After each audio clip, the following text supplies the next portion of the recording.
Welcome guys, Alex here to a brand new video. In this video, I'll be reading you Goosebumps, The Girl Who Cried Monster by R.L. Stine. So let's get started. I love to scare my little brother Randy. I tell him scary stories about monsters until he begs me to stop. And I'm always teasing him by pretending to see monsters everywhere. I guess that's why no one believes me the day I saw a real monster. I guess that's why no one believed me until it was too late. The monster was right in my own house.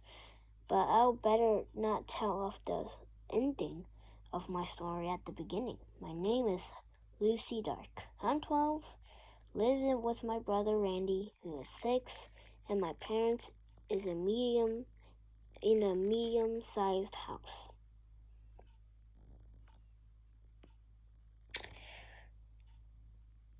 In a medium-sized town called Timber Falls. I don't know why it's called Timber Falls. There are a few forests outside of town, but no one cuts the trees down for timber. And there aren't many falls. So why Timberland Falls?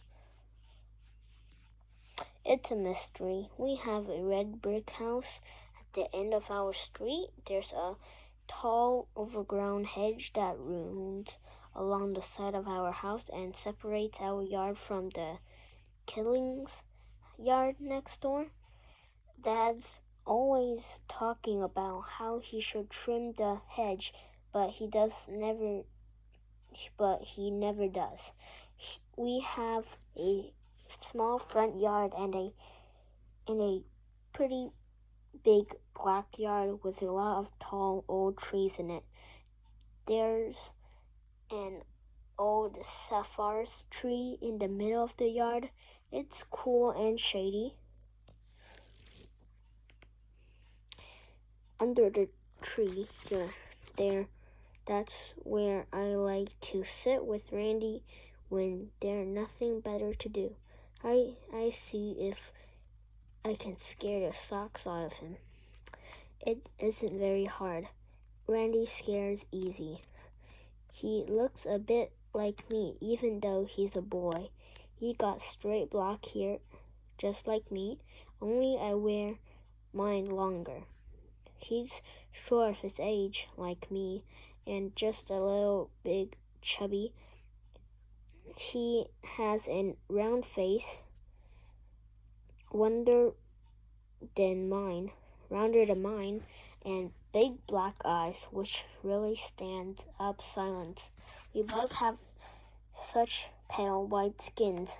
Mom says Randy has longer eyelashes than mine, which makes me kind of jealous. But my nose is straighter, and my teeth don't stick out as much when I smile, so I guess I shouldn't complain. Anyway, on a hot afternoon a couple weeks ago, Randy and I were sitting under the old sassafras tree, and I was getting ready to scare him to death. I really didn't have anything better to do. I really didn't have anything better to do. As soon as summer came around this year and school let out, most of my really good friends went away for the summer. I really stuck at home, and so I was pretty lonely. Randy is usually a total pain, but at least he is someone to talk to and someone I can scare. I have a really good imagination. I can dream up the most amazing monsters, and I can make them sound really real. Mom says with my imagination, maybe I'll be a writer when I grow up. I didn't know about that. I do know that it doesn't take a whole lot of imaginations to frighten Randy. Usually all I have to do is tell him there's a monster trying on his clothes upstairs in his closet, and Randy and Randy turns even whiter than normal and starts shaking all over. The poor kid. I can't believe even make his teeth chatter. It's unbelievable. I leaned back against the smooth part of my tree trunk and rested my hands on the grass, and I closed my eyes. I was dreaming up a good story to tell my brother. The grass felt soft and moist against my bare feet. I dug my toes into the dirt. Randy was wearing denim shorts and a plain white sleeves t-shirt. He was lying on his side, puckling up blades of grass with one hand. Did you ever hear about the Timberland Falls toe biter? I asked him, brushing a spider off my wet tennis shorts. Huh? He kept pulling up blades of grass one by one, making a little pile. There was a monster called the Timberland Falls toe biter. I told Randy. Oh, please, Lucy. You said you wouldn't make up any more stories. No, I'm not, I told him. The story isn't made up. It's true. He looked up at me and made a face. Yeah, sure. No, really, I insisted, staring hard into his brown black eyes, so he'll know I was serious. This is a true story. It really happened here in Timberland Falls. Randy pulled himself up to a sitting position. I think I'll go inside and read comics books, he said, tossing down a handful of grass. Randy has a big comics book collection, but they're all Disney comics and Archie comics, because the superhero comics are too scary for him. The toe biter showed up one day right next door, I told Randy. I knew once I started he wouldn't leave. At the Killians?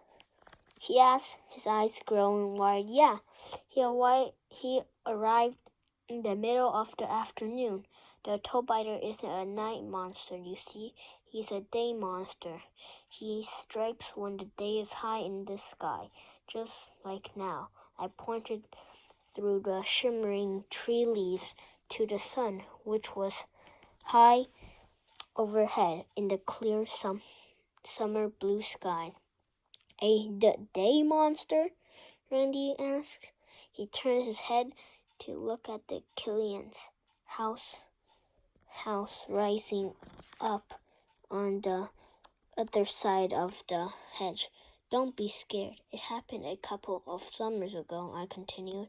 Becky and Leah were over there. They were swimming, in that plastic pool their mom inflates for them. The one that half water always spills out. And a monster came? A toe biter, I told him, keeping my impression very serious, and lowered my voice nearly to a whisper. A toe biter came crawling across their backyard. Where did he come from? Randy asked, leaning forward. I shrugged. No one knows. You see, the thing about toe biters is that they're very hard to see when they crawl across grass, because they make themselves the exact color of the grass. You mean they're green? Randy asked, rubbing his pudgy nose. I shook my head. They're only green when they creep and crawl over the grass, I repeated. They change their color match what they're walking on, so you can't see them. Well, how big is it? Randy asked. Big, I said. Bigger than a dog. I watched an ant crawl up my leg, then flicked it off. No one really knows how big because this monster blends in so well. So what happened, Randy asked, sounding a little breathless. I mean, to Laya, Becky, and Lila.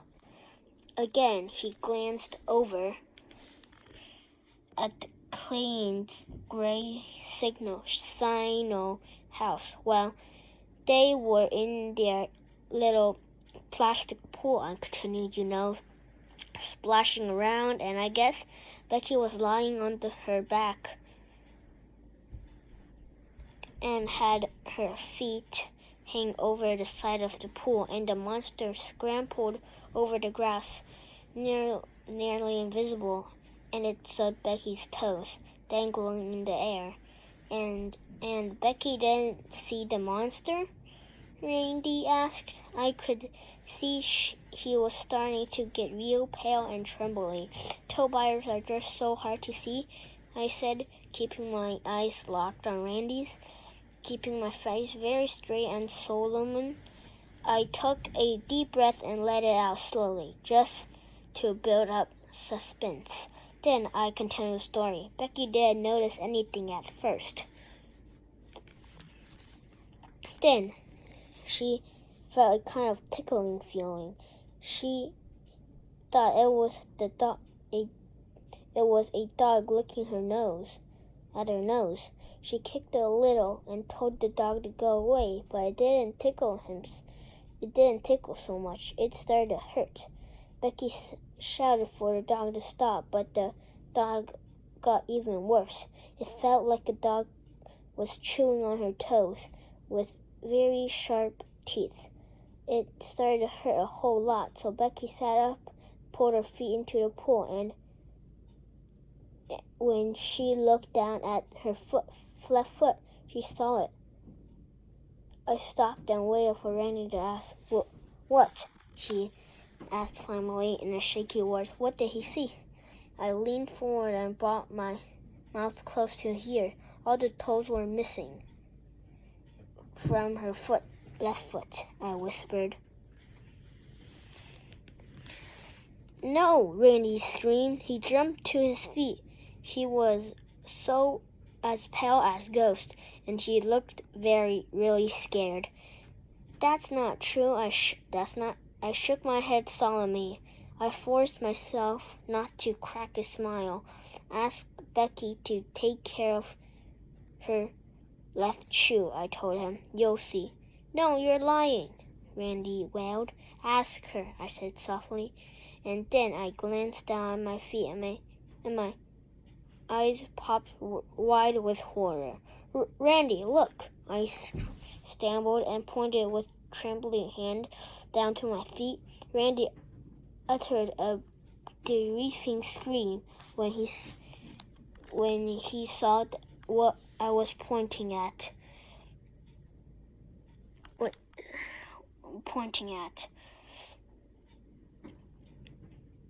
All the toes on my left foot were missing.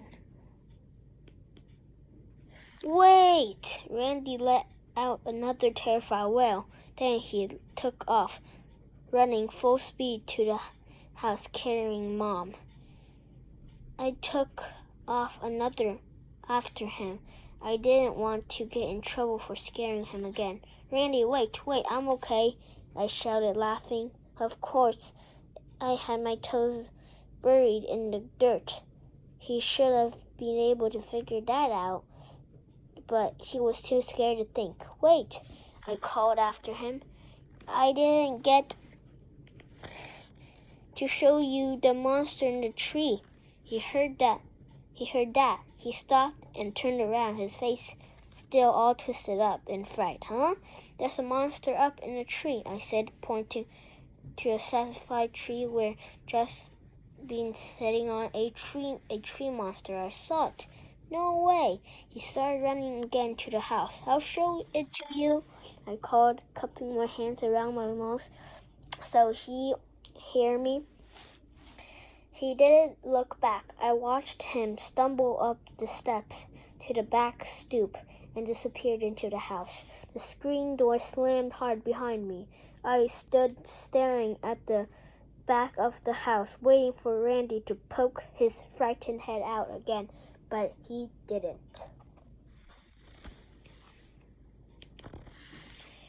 I burst out laughing. I mean, the toe better was one of my best creations, and then digging my toes into the dirt and pretending the monster had gotten me too. What a riot. Poor Randy. He was just too easy to victim. And now he's probably in the kitchen squealing on me to Mom that meant that real soon I'll be in for another lecture about how it wasn't nice to scare my little brother and fill him full of scary monster stories. But what else was there to do? I stood there staring at the house, waiting for one of them to call me in. Suddenly, a hand grabbed my shoulder hard from behind. Gotcha, a voice growled. Oh, I cried out and nearly jumped out my skin. A monster. I spun around and stared at the laughing face of my friend Aaron Messer. Aaron giggled, his high-pitched giggle, till he had tears in his eyes. I shook my head, frowning. You didn't scare me, I insisted. Oh, sure, he replied, rolling his blue eyes. That's why you screamed for help? I didn't scream for help, I protested. I just cried out a little in surprise, that's all. And Aaron chuckled. You thought it was a monster, admit it. A monster? I said, sneering. Why would I think that? Because that's all you think about, he said smugly. You're obsessed.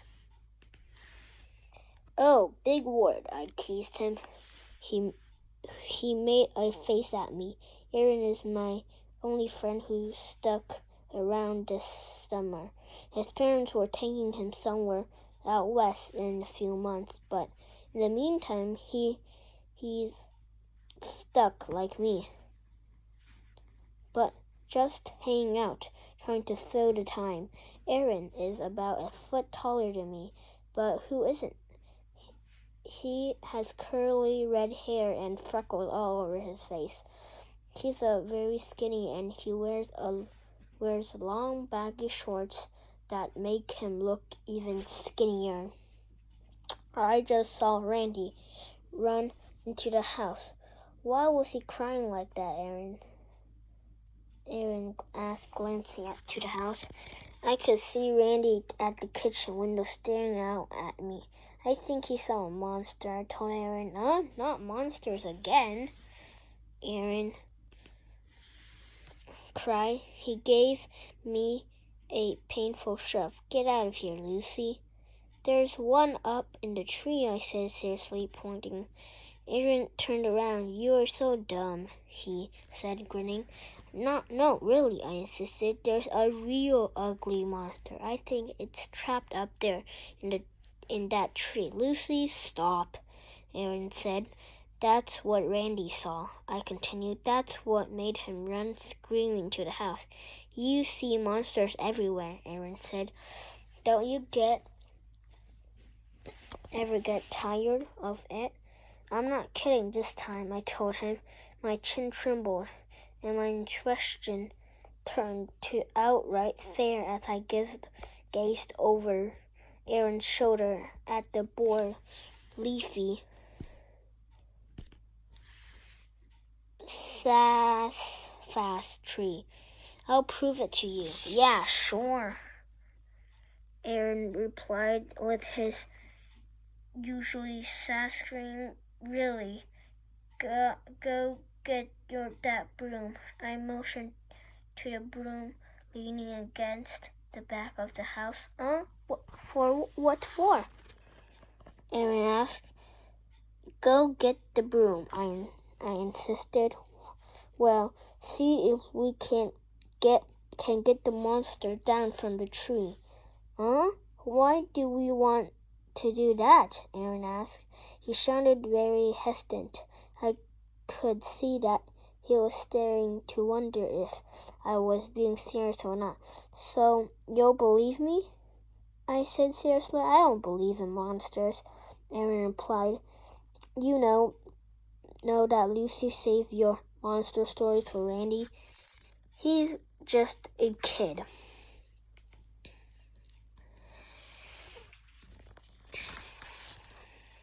Will you believe me if one drops out of that tree? I asked. Nothing is going to drop out of the tree except maybe some leaves, Aaron said. Okay, get the broom and we'll see, I said. Okay, fine. He went trotting towards the house. I grabbed the broom out of his hand. When I brought it over, come on, I said, leading the way to a tree. I hope that monster hasn't climbed away. Aaron rolled his eyes. I can't believe I'm going along with this, Lucy. I must be really bored. You won't be bored in a second, I promised. If the tree monster is still up there, we stepped into the shade of the tree. I moved closer to the trunk and gazed up with its leafy green branches. Whoa! Stay right there. I put my hand on Aaron's chest, holding him back. It could be dangerous. Give me a break, he muttered under his breath.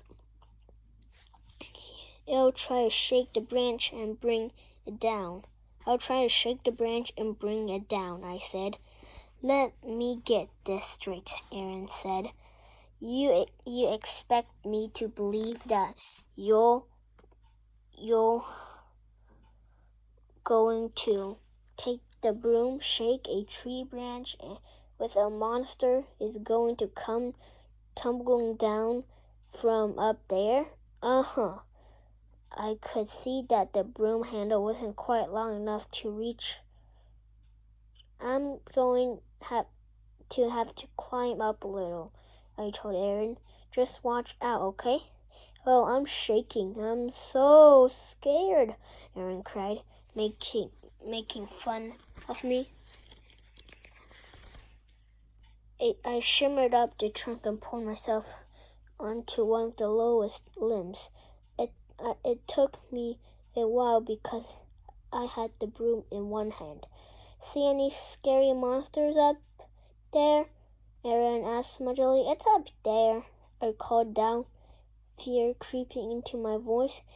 It's trapped up there. It's very angry, I think. Aaron snickered. You're so dumb. I pulled myself to the kneeling position on the limb. Then I raised the broom in front of me.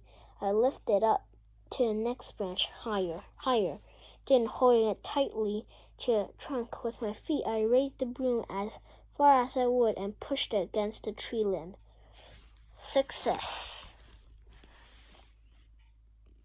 I lowered my eyes immediately to watch Aaron.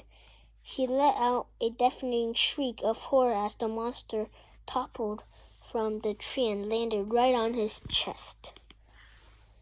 Well, actually, it wasn't a monster that landed with a soft crackle thud on Aaron's chest. It was a ratty old bird's nest that some blue jays had built 2 springs ago.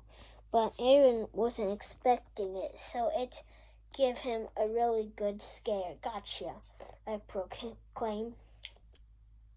After climbing down from the tree, he scolded at me. His face was a little purple, which made his freckles look really weird.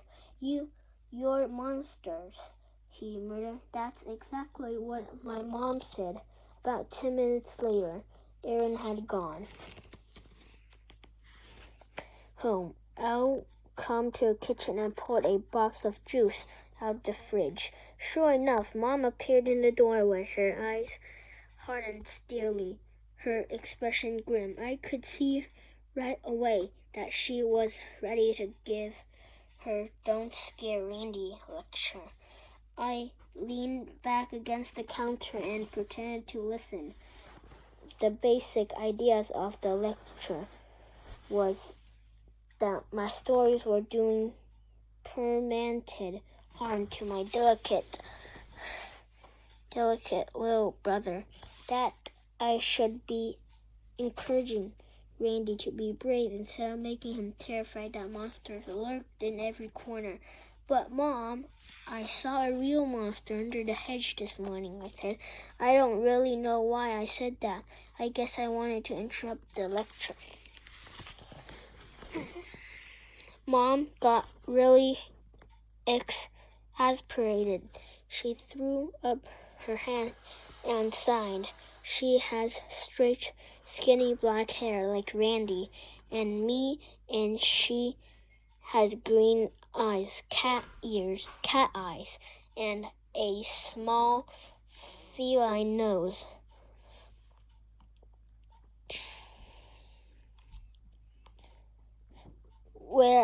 Whenever Mom starts in on me with one of those lectures, I always picture her as a cat about to pounce. Don't get me wrong, she's very pretty, and she a good mom too. "I'm going to discuss this with your dad tonight," she said.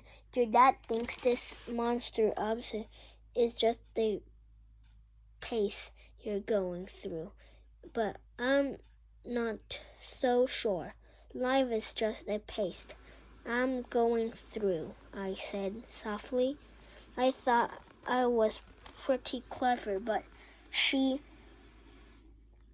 just glared at me and then reminded me that if I didn't hurry, I'll be late for my Reading Rangers meeting. I glanced at the clock. She was right. My appointment was for 4 o'clock. Reading Rangers is a summer reading program that the town library that Mom and Dad made me enroll in. They said they didn't want me to waste the whole summer, and if I joined this thing at the library, at least I'll read some good books. The way Reading Rangers works is have to go see Mr. Mortman, the librarian, once a week, and I have to give a short report of and answer some questions about the book I read that week. I get a gold star for every book I report. If I get 6 gold stars, I get a prize. I think the prize is a book. Big deal, right? But it's just a way to make you read. I thought I'll read some of the scary mystery novels that all my friends are reading, but no way. Mr. Mortalman insists on everyone reading classics. He means old books. I'm going to skate over, I told my mom and hurried to my room to get my rollerblades. "You better fly over," my mom called up to me. "Hey," she added a few seconds later, "it looks like rain." She was always giving me weather reports. I passed by Randy's room. He was in there in the dark, no lights and shades pulled, playing Super Nintendo as usual. By the time I got my rollerblades laced and tied, I had only 5 minutes to get to the library. Luckily, it was only 6 or 7 blocks away. I was in a big trouble. Anyway, I had managed to read only 4 chapters of Uncle Finn, my book for the week. That meant I was going to have to fake it with Mr. Mortman. I picked the book up from my shelf. It was a new paperback. I winked up some of the pages near the back from the shelf. I winked up some of the pages near the back and make it look as if I'll read that far. I tucked it into my backpack along with a pair of sneakers. Then I made my way down the stairs, not easy in rollerblades, and headed to the Timber Falls down library. The library was in the ramsacked old house in the edge of the timberland woods. The house had belonged to the same electric old hermit, and when he died, he had no family, so he donated the house to the town. They turned into a library. Some kids said the house had been haunted, but kids say that about every creepy old house. Okay, guys, so I'm going to get a drink of water. Stay here, or you can leave and get a drink of water too, and see you guys later.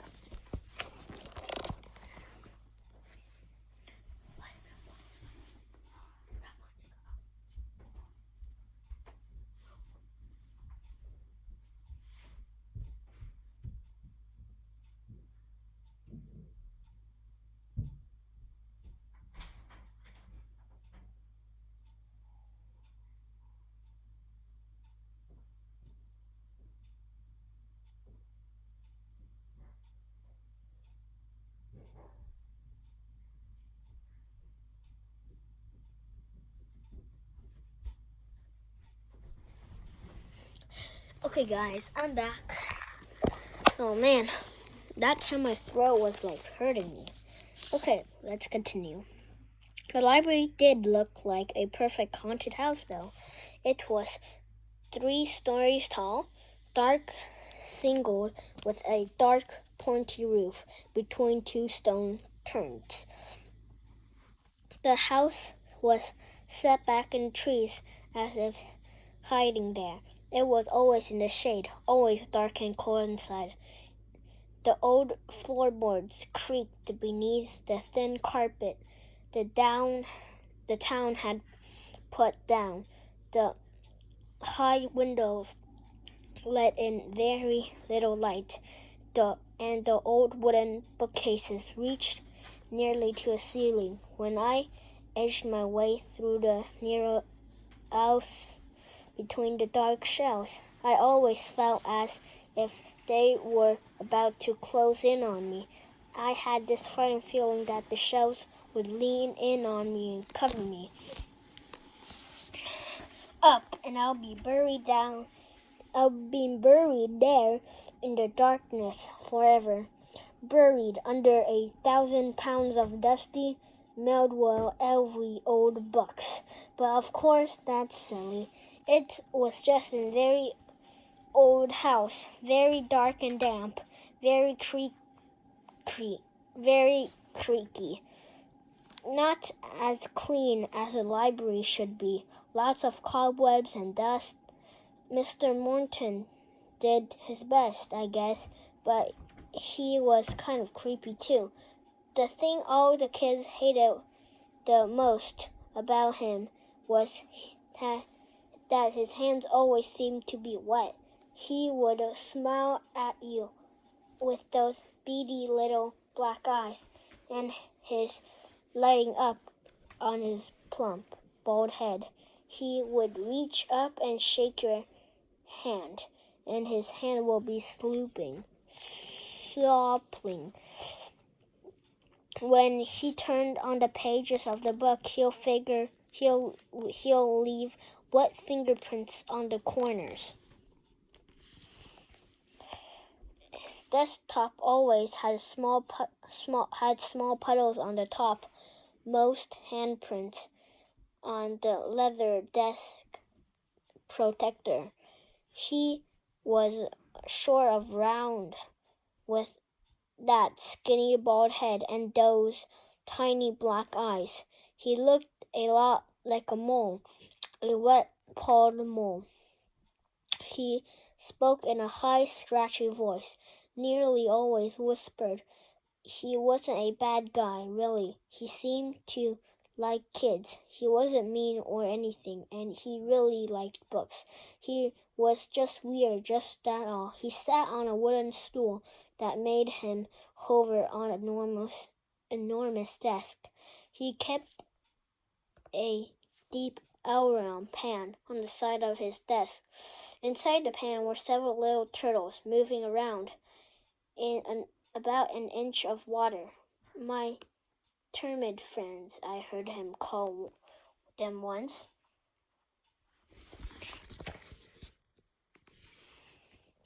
Sometimes he'll pick up one of them and hold it on his pudgy fingers high in the air until he tucked itself into his shell. Then he gently set it down and pleased smile on his pale, flabby face. He sure loved his turtles. I guess they were okay as pets, but they were kind of smelly. I always try to sit on the other side of the desk as far away from the turtles as I could. While I skated to the library as fast as I could, I was only a few minutes late when I skated into the cold shade of the library driveway. The sky was clouding over. I sat down the stone steps and pulled off the rollerblades. Then I quickly slid into my sneakers and carrying my rollerblades. I walked through the front door, making my way through the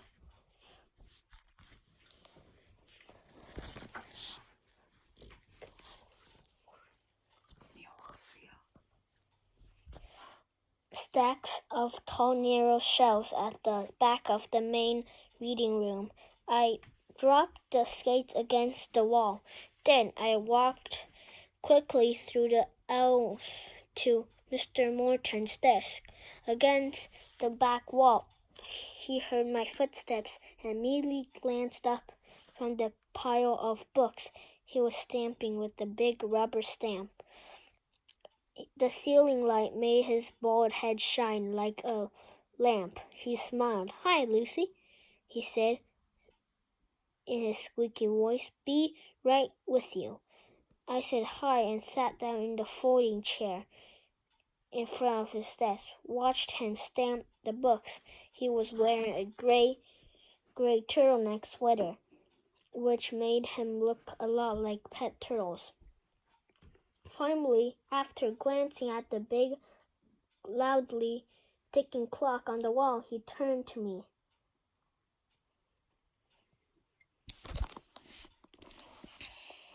"And what did you read for Reading Rangers this week, Lucy?" He leaned over the desk towards me. I could see wet fingerprints on the dark test box. "Ah, Huckleberry Finn."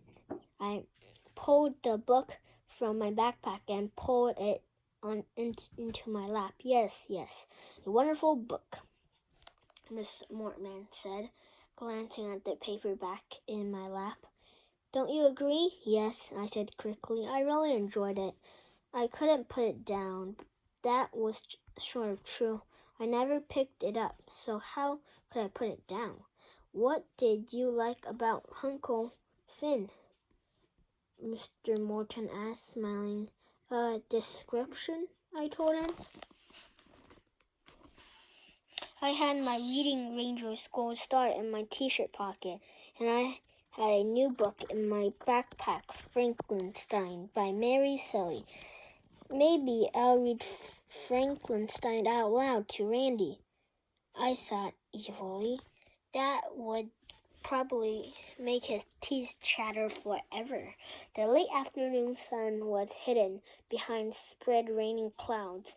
I had walked nearly all the way home when I realized I forgot my rollerblades, so I turned around to went back. I wasn't sure how late the library stayed open. Mr. Morton had seemed to be entirely alone in there. I hoped he hadn't decided to close up shop early. I really didn't want to leave my new rollerblades in the overnight, so I stopped and stared up at the old library deep in the shade. It seemed to stare back at me as dark windows like black, unblinked eyes. I climbed to stone steps and then hesitated with my hand on the door. I had a sudden chill. Was it from stepping into the deep shade? No, it was something else. A funny feeling, a bad feeling. I get those sometimes, a signal, a moment of unease, like something bad is about to happen. Shaking it off, I pushed open the old door and stepped into the library, the musty darkness of the library. Chapter 4. Shadows danced across the wall as I made my way to the main room. A tree branch trapped noisily against the dust-covered pane of the high window. The library was silent except for the creaking floorboards beneath my sneakers. As I entered the main room, I could hear the steady tick-tick-tick of the wall clock. The lights had all been turned off, and I thought I felt something scamper across my shoe. A mouse? I stopped short and glanced down. Just a dust ball clinging to the base of a bookshelf. Wow, Lucy, I scolded myself. That's just a dusty old library. Nothing to get weird about. Don't get your wild imagination take off and lead your trouble. Trouble? I still had that strange feeling, a gentle but instant growling at my stomach, a tug at my stomach. Something isn't right. Something bad is about to happen. People call it premonitions. It's a good vocabulary word for what I was feeling right. Then I found my rollerblades where I had left them, against the wall back in the stacks. I grabbed them, eager to get out. Creepy place. I headed quickly back towards the entrance, tiptoeing for some reason. But a sound made me stop. I held my breath and listened. It was just a cough. Peering down a narrow aisle, I could see Mr. Morton hovered over his desk. Well, actually, I could see part of him, one arm and some of his face. When he leaned left, I was still holding my breath. The clock tick, tick, ticked noisily from across the room. Behind his desk, Mr. Morton's face moved in and out of the blue-purple shadows. The rollerblades suddenly felt heavy. I lowered them silently to the floor. Then my curiosity got the better of me, and I took a few steps towards in front. Mr. Morton began humming to himself. I didn't recognize the song. The shadows grew deeper as I approached, peering down the darkness aisles. I saw him holding a glass jar between the pudgy hands. I was close enough to see that he had a pleasant smile on his face, keeping in the shadows. I moved closer. I like spying on people. It's kind of thrilling, even when they don't do anything very interesting. Just knowing that you're watching them and they don't know they're being watched is exciting. To himself, Mr. Morton held the jar in front of his chest and started to unscrew the top. Some juicy flies, my timid friends, he announced in a high-pitched voice. So the jar was filled with flies. Suddenly, the room grew much darker as the clouds rolled over the late afternoon sun. The light from the window dimmed. Gray shadows rolled over Mr. Mortman and his enormous desk as if blanketing him in darkness. From my hand perched among the sleeves, I watched him prepare to feed his turtles. But wait, something was wrong. My premonition was coming true. Something weird was happening. As he struggled to unscrew the jar lid, Mr. Morton's face began to change. His head floated up from the turtleneck and started to expand like a balloon being inflated. I uttered a silent gasp as I saw his tiny eyes poke out of his head. His eyes bulged bigger and bigger until they were as big as doorknobs. The light from the window grew even dimmer. The entire room was cast in heavy shadow. The shadows swung and swifted. I couldn't see well at all. It was like I watching everything through the dark fog. Mr. Morton continued to hum, even as his head bobbed and throbbed above his shoulders, and his eyes bulged out as if on stems, poking straight up like insects' antennae. And then his mouth began to twist and grow. It opened wide like a gaping black hole on the enormous bobbing head. Mr. Morton sang loudly now, an eerie, frightened sound, more like animal howl than singing. He pulled off the lid of the jar and let it fall to the desk. It clanged loudly as it hit the desktop. I leaned forward, struggling to see, squinting hard. I saw Mr. Morton dip his fat hand into the jar. I could hear loud buzzing from the jar. He pulled out a handful of flies. I could see his eyes bulge even wider. I could see the gaping black hole that was his mouth. He held his flies briefly over the turtle cage.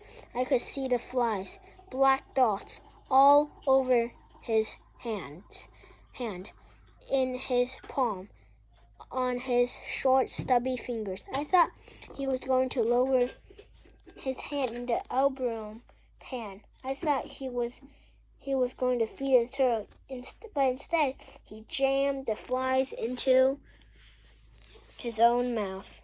I shut my eyes and held my hand over my mouth to keep from puckering or screaming. I held my breath, but my heart kept racing. The shell lurched and jumped. The darkness seemed to float around me. I opened my eyes. He was eating another handful of flies, shoving them into his gaping mouth, with his fingers swallowing them whole. I wanted to shout. I wanted to run. Mr. Morton, I realized, was a monster. Fine. The shadows seemed to pull away. The sky outside of the window bright, and a great triangle of light fell over Mr. Morton's desk. Opening my eyes, I realized that I'd been holding my breath. My chest felt as if it were about to burst. I let the air out slowly and took another deep breath without glancing against the front of the room. I turned and ran, my sneakers thudding over the creaky floors, but I didn't care. I had to get out of there as fast as I could. I bolted out of the front door of the library into the stone steps, then down the gravel driveway. I ran as fast as I could, my arms flying wildly at my sides, my black hair blowing behind me. I didn't stop until I was a block away. Then I dropped to my curb and waited for my heart to stop pounding like bass drum.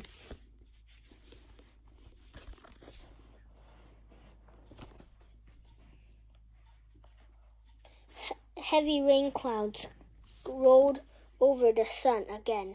The sky became an eerie yellow-black. A station wagon rolled past. Some kids in the back of it called to me.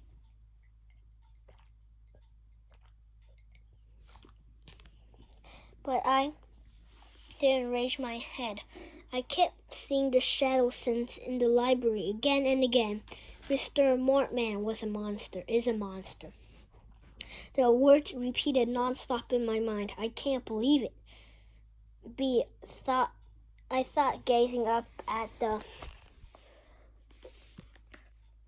black clouds so low overhead. I was seeing things that had to be it. All the shadows in the dark library. All swirling darkness. It was an optional illustration.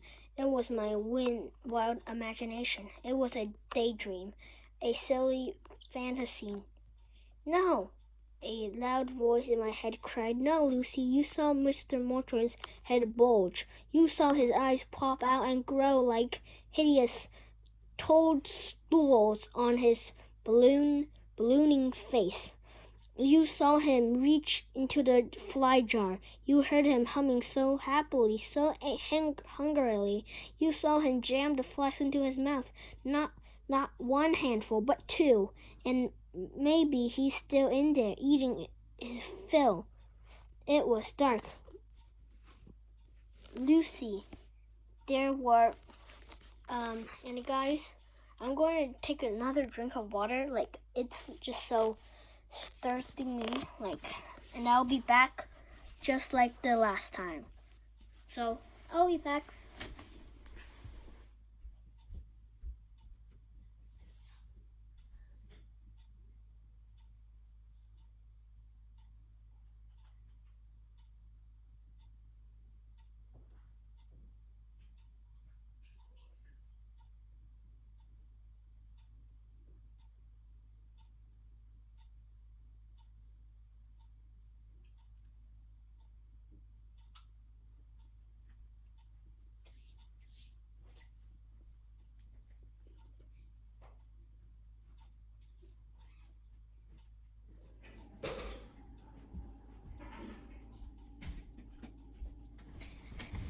Hey guys, I'm back. And let's continue the story.